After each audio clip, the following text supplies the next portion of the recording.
सुनो का कैले बिया ए भाई मोर बलवा हो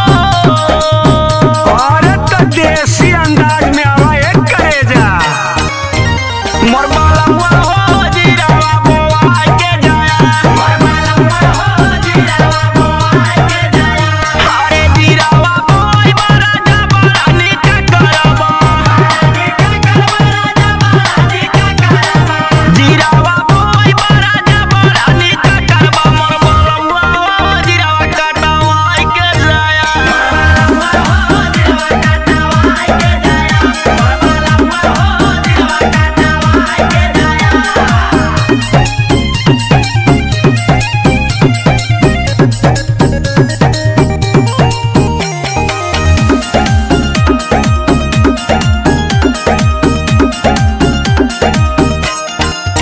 अरे परती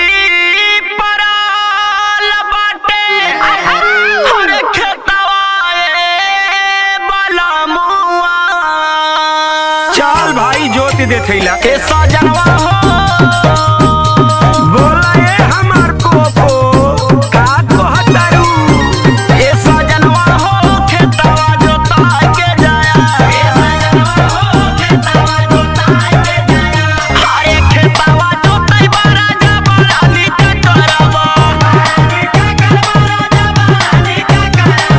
खेतवा जोतई बड़ा जबरा निका करबा मोर बलवा हो खेतवा जोतवा के लाया मोर बलवा हो जीवा कटवा के जाया मोर बलवा हो जीवा कटवा के जाया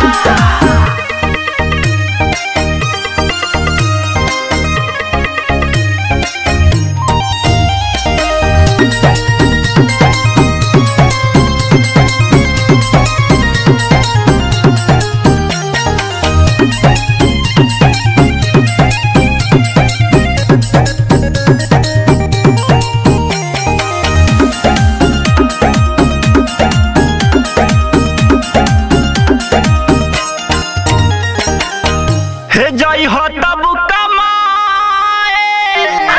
अरे रविंदर सजनावा ना कमाई तो घोटबू का